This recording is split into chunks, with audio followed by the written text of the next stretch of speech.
kulanti wanaagsan daawadayaal kuna soo dhawaada mar kale iyo barnaamijkeena qubanaha maanta qodobada aad ku daawan doontaan waxa kamid ah madaxweynaha Djibouti oo maanta xariga ka jiray dhismaha safaaradda Djibouti ee magaalada Muqdisho Amisom iyo ergada beesha caalamka oo Muqdisho xus ugu sameeyay Christine Alola oo ku dhimatay diyaaradii Ethiopian Airlines New Zealand oo maanta bilowday in ay meedadka dadka ku dhintay weeraradii masaajidada ay ehladooda ku wareejiso ciyaarihii iyo qodobo kale ayaa sidoo kale ku daawan doontaan barnaamijkeena aan ku bilownay madaxweynaha dalka Djibouti Ismaaciil Cumar Geelle ayaa maanta xariga ka jaray safaaradda cusub ee ay Djibouti ku yeelanayso magaalada Muqdisho safaaradan cusub oo laga dhisay degmada Cabdilcasiis ayaa waxa furitaankeeda ka qayb galay xubno ka socday golayaasha dawladda federaalka ah ee Soomaaliya safiirada shisheeye ee Muqdisho fadhiya iyo xubno kale warbixintan waxa Muqdisho ka soo diray wariyaheena Xasan Kaafi Qoyste madaxweynaha Djibouti Ismaaciil Cumar Geelle ayaa maanta xariga ka jaray dhismaha cusub ee safaaradda Djibouti oo ku taala degmada Cabdilcasiis ee magaalada Muqdisho munaasabada daahfurka dhismaha safaaradda cusub ee Djibouti ayaa waxa ka soo qayb galay xubno ka tirsan golayaasha kala duwan ee dawladda safiirada dalalka shisheeye ee safaaradaha kule Soomaaliya iyo maamulka gobolka Banaadir waxay ka kooban tahay safaaraddu 4 dhisme oo waaweyn deegaankii safiirka deegaankan hadda nagu xiga oo ah maaragtay deegaanka diblomaasiyiinta iyo ka ku xiga oo ah maaragtay deegaanka martida iyo xafiisyadii dhinaca kale madaxweynaha Soomaaliya Maxamed Cabdullaahi Farmaajo oo madasha ka hadlay ayaa sheegay in dhismaha safaaradda Djibouti ay dhagax dhigeen 2 sano ka hor maantana ay u diyaarsan tahay in lagu shaqeeyo markii halkan aan ka furnay waxaan tagay Djibouti waxaan xarigan ka soo jarnay dekadii weyneed iyo maxaan ku yiraahdaa meeshii marsadii komarsiga oo socotay muddo 5 sano ah socotay yaa xarig ka soo jaray waxaan idin sheegayaa waxa dhagax dhigay ra'iisul wasaarayaashii dalka soo maray nin ka mid ah soo dhagax dhigay adna xarigan ka soo jaray intaasi waxa u dhaxeeyay dawladda Soomaaliyeed 5 dawladood oo isbedelayay Ismaaciil Cumar Geelle wali waa jooga oo projectii uu bilaabay waa dhameystiray ugu dambeyntii madaxweynaha Djibouti Ismaaciil Cumar Geelle ayaa tilmaamay inay xusayaan marxalad taariikhi ah oo la soo maray 20 sano ka hor taasoo loo baahan yahay in wax laga barto si loogu guuleysto geedi socodka loogu jiro horumarka dadka iyo dalka waxa aan xusaynaa marxalad taariikhi ah oo na soo martay 20 sano ka hor waxaan u xusaynaa in waxa weeyaan inaan iimaanka sii jadiidsano oo aan socdaal dheer oo kale oo aan ku xaqiijinay gobonnimadeena adkeynteeda cizzigeena iyo sharafteena tartanka aan la galayna dunida annaga oo isku duuban ummadeenna oon dhagaysanayn waxa ayna leeyihiin farriinta ay nafarayaan waxa ay naga sugayaan intaba iyaan diyaar u nahay ama aan abaabul ugu jirna waxa aan soo marnay iyo sida uu ilaahay noo ilhaamiyey noo iftiimiyey in Soomaalidu wax ayaan aan dadka kale lahayn inay leeyihiin oo ilowday ayuu ilaahayna tusay ayaan safaaradda Djibouti ayaa ka hor dhismahan cusub ee maanta laga hirgeliyay degmada Cabdilcasiis waxa ay ku shaqeynaysay xarun ay ku lahayd goob ku dhow madaxtooyada Soomaaliya Xasan Kaafi Qoyste VOA Muqdisho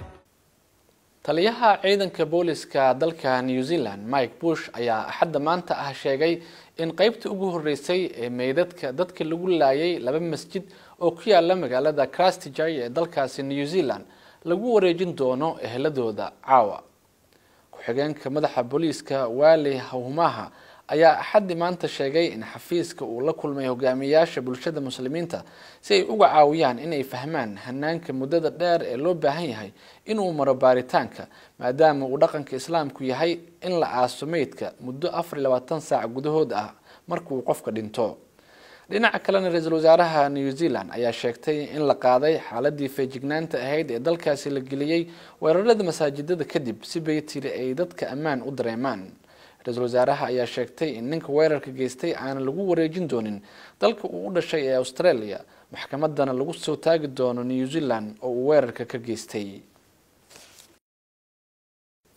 Susan Kabutova ayaa noqotay musharaxa ugu horeeya ee wareegga koowaad ee doorashooyinkii ka dhacay dalkaasi Slovakia. doorashadan oo ay ku tartamayeen 13 musharax ayaa codadkii la tiriyay Sabtidii waxa ku guuleysatay Susana Kabutova oo heshay 40.5%. Kabutova da'deedu waa 45 sano jir. Kabutova da'deedu waa 45 sano jir isla markaana ah qareen dhinaca deegaanka, waxayna ka soo horjeedaa xayiraadda saaran in ilmaha la iska soo rido ee dalkaasi Slovakia. gudoomiye ku-xigeenka ururka midowga Yurub Maros Sefcovic oo taageero ka haystay xisbiga talada haya ee dalkaasi oo kaalinta labaad ka soo galay doorashada waxa uu helay 18.7%. labada musharax ayaa isku wajihi doona wareegga labaad ee doorashada madaxtinimada dalkaasi Slovakia 30 bishan March. madaxweynaha hadda xilka haya ee Andrzej Kiska uma tartamayo jagada madaxtinimo markii labaad ee muddo xileedka 5 sano, waxaana uu taageerayaa Susan Kabutova. ugu yaraan hal askari oo Israa'iili ah ayaa la xaqiijiyay inuu dhintay, laba kalena dhaawac ayaa soo gaaray kadib markii qof Falastiini ah uu maanta weeraray dad isugu jiray rayid iyo askar oo ku sugnaa dhulka la haysto ee daanta galbeed ee Falastiin. afayeen u hadlay militariga Israel Jonathan Conriscus ayaa sheegay in qof Falastiini ah uu mideeyay askari Israa'iili ah oo ku sugnaa control ay ciidanka Israa'iil ku leeyihiin deegaanka uu ka socdo deegaameynta Yahuudda ee Ariel. qofka weerarkaasi geystay ayaa qoriga ka qaatay askarigii uu tooreyda ku dhiftay, kadibna rasaas ku furay 3 baabuur oo goobta marayay. intaasi kadib ayuu mid ka mid ah baabuurta uu rasaaseeyay oo ay la socdeen dad rayid ah qaatay. baabuurkaasi ayuu ku gaaray control kale oo ay leeyihiin ciidanka Israa'iil, halkaas oo uu ku dhaawacay askari kale ka hor inta uusan gelin xaafad ay degan yihiin Falastiiniyiinta oo u dhow aaga uu weerarka ka dhacay. iyadoo uu weli socdo baaritaan lagu ogaanayo wixii sababay shilkii diyaaradii Ethiopian Airlines ayaa waxaa soo baxaya faahfaahin dheeri ah oo ku saabsan shilkaasi. wakaaladda wararka Reuters ayaa sheegtay in qof dhageystay cod laga duubay hadalka dhex maray xarunta laga hago duulimaadyada iyo duuliyihii diyaaradda uu sheegay in diyaaraddaasi ay ku duushay xawaare aanan caadi ahayn isla markii ay cagaha dhulka ka qaaday ka hor intii aanu duuliyuhu soo sheegin cillad, isla markaana uu dalbaday inuu si dhaqso ah hawada kor ugu soo kaco. qofkan la hadlay wakaaladda Reuters oo codsaday inaanan magaciisa la sheegin ayaa sheegay in codka ka soo baxay meesha diyaaradda laga wado uu codsaday in diyaaraddu ay 14,000 oo fiid ay hawada kor u gasho ka hor inta aysan markiiba diyaaraddaasi dalban in ay dib garoonka ugu soo laabato. diyaaradda ayaa raadaarka laga waayay markii ay 10 ilaa 800 oo fiid ay hawada u gashay. duuliyaha ayaa la sheegay inuu cillad kala kulmay inuu diyaaradda kontrolo, taasina ay sabab u tahay in uu dalbaday in uu kor u kiciyo diyaaradda. baarayaasha Faransiiska ku sugan ayaa la sheegay inay iyaguna ku guuleysteen inay la soo degaan macluumaad ku jiray sanduuqa madow ee diyaaradda Boeing 737 Max 8. hay-adda Faransiiska ee baarta shalalka diyaaradaha ayaa sheegtay in macluumaadka ku jira sanduuqa madow ee diyaaradda Ethiopia Airlines la soo bixiyay, isla markaana iyadoo aanay hay-addii dhageysan ay u gudbisay baarayaasha dalka Ethiopia. ugu dambeyntiina taliska midowga Afrika ee Soomaaliya ayaa magaalada Muqdisho xus ugu sameeyay haweeneydii madaxda ka ahayd ciidanka booliska AMISOM, taas oo ka mid ahayd dadkii ku dhintay shilkii diyaaradii Ethiopian Airlines ee dhawaan ku dhacday meel u dhow magaalada Addis Ababa. warbixintan waxaa inoo haya wariyaha VOA-da Cabdulqaadir Maxamed Mursal Samakaab.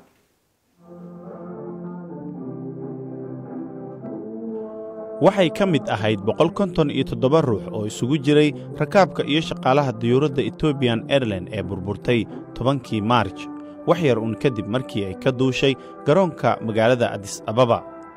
waxaa loo maamuusay sida halyey waxaana lagu ammaanay kaalinta la sheegay inay ka qaadatay soo kabashada iyo kobaca Soomaaliya.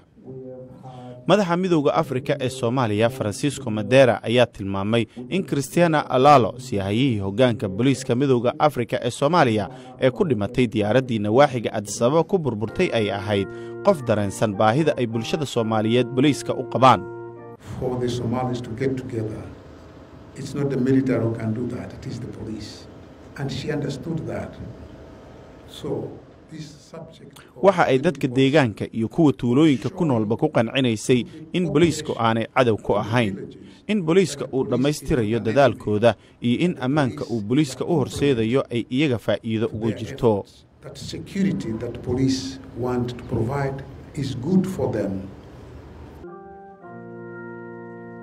madaxa xafiiska qaramada midoobay ee taageerada Soomaaliya Liza Filibeto oo dhinaca tasiilaadka ka caawisa AMISOM ayaa ka hadashay hawshii ay Alalo Soomaaliya ka haysay. run ahaantii uma aanay shaqaynaynin nafteeda oo keliya, waxa ay u shaqaynaysay haweenka iyo carruurta Soomaaliya si ay u hubiso in maalin uun ay dhammaantood nabadgelyo ku noolaadaan. taliyaha booliska AMISOM Rikis Dandum waxa uu si dhow ula shaqeeyay Cristiano Alolo oo ahayd sihayaha hoggaanka booliiska AMISOM ee Soomaaliya ka howlgala. Cristiano waxa ay hoggaan u ahayd majaalka xuquuqda iyadoo heerka ugu sarreeya ka gaartay shaqadeeda Uganda iyo sidoo kale AMISOM. waxa ay tusaale xoog badan u ahayd hoggaanka haweenka, ma aha oo kaliya dhinaca ciidamada, ay sidoo kale waxa ay ka shaqaysay howlaha nabadgelyada. ku-xigeenka ergeyga qaramada midoobay Soomaaliya u qaabilsan isla markaana madax ka ah xafiiska UNISOM Rizidon Zanega ayaa sheegay in Alalo ay dalool weyn ku banaysay.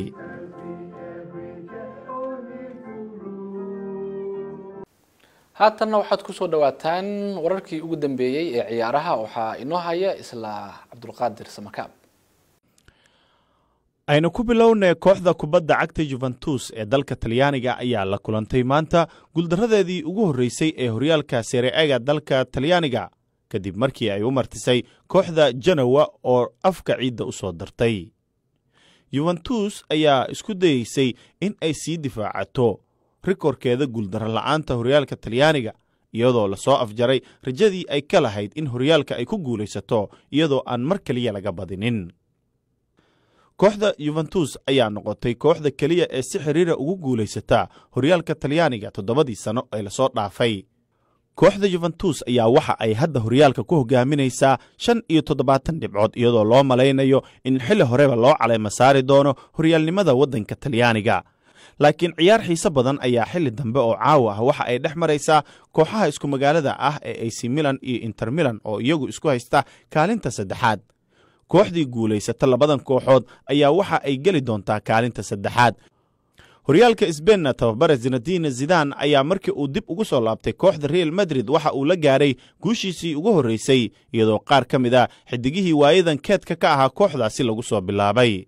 waxaa si weyn uga dhex muuqday xidigaha kale ah Isco, Marcelo iyo Gareth Bale oo aan ku jirin shaxda ama qorshe ciyaareedka labadii tababare ee Zidane ka bedeshay shaqada ka hor inta uusan dib ugu soo noqonin.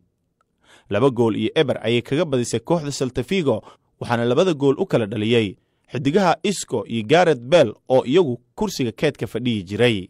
Zidane ayaa dib ugu soo noqday kooxda Real Madrid kadib markii uu iskii uga tagay waxaana ka bedelay shaqada 2 tababare oo isaga uga dambeysay shaqada, laakiin Real Madrid ayaa intii uu Zidane ka tagay waxa ay la kulantay jahwareer tiyo ay jirtay in xidigoodii goolasha badan u dhalin jiray ee Cristiano Ronaldo uu isagana isaga dhaqaaqay. xubinteennii ciyaarahana waa naga intaa. mahadsaned Cabdulqaadir. daawadayaal intaasna waxa ay nagaga dhan barnaamijkeennii qubanaha maanta tan iyo kulan dambe waxaan idinku dhaafayaa sidaa iyo nabadgelyo.